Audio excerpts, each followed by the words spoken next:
कंटापड़ा block Govindpur थाना अधीनस्थ डिमिरी पंचायत डिमिरी ग्राम में भयावह अग्निकांड घटी जाइए। विद्युत सर्ट सर्किट जो भयावह अग्निकांड होता स्थानीय लोक मैंने कहते ये जो परिवार देखुं गरीब घर श्रेणी परिवार मात्र 2 बखरा चाल घर में 2टी परिवार बास करुवा बेले गतकाली राति एभली भयावह अग्निकांड होती समस्त खाद्य शस्य आरंभ कर आसवाबपत्र सब जली जाइए।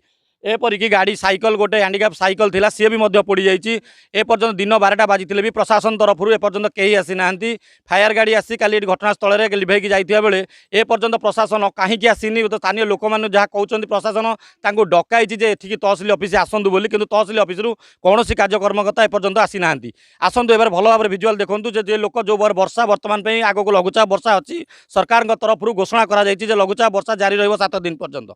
यही वर्षा सामान्य एत घर नथिबा बेले एबे खाइबा पीवा असुविधार सम्मुखीन होइचंदी।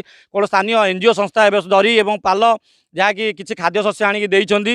एसंतु शुणिबा से माउसी कौन कहउचंदी गतकाली बन्यार परिस्थिति गतकाली जो घर पड़ी होइतला ता ऊपर कौन कहउचंदी कहबे आपण माउसी आपण परिचय नाटा कोन कांचन भई कौन हेइतला काली घर पड़ी जाई केमिति पड़ला बाबू मु तो मु घर साड़े धंदा करे माटी घर धंदा करे मु भोर उठी जाई घर केमिति पड़ी कौन कर जानी ना मो जाना आसना कौन सब पड़ी जाई घर सब पड़ी जाई धान चाल सब कोड़ी रही आपण जानते नहीं आमे जानतो तो प्रशासन तरफ के आछंदी कि नाही केही आसी नाती सरकार तरफ कोन सहायता नाही किछि नाही आगो को लघुचाप वर्षा आउची पुनी रहिया पे कोन व्यवस्था करियो व्यवस्था आपण करिवे आ कोन करिवु। आप शुणुले जो प्रकार परिस्थिति बर्तमान छानिया से भयर भी कहते गणमाध्यम प्रतिनिधि को आप जहाँ व्यवस्था करेंगे आम से ये कर जीवु किंतु एठी प्रशासन बर्तमान सकाल ठारू आसिक 2टा बाजिला एपर्यंत प्रशासन कौन देखा ना कि कौन सहायता राशि दि जाए ना।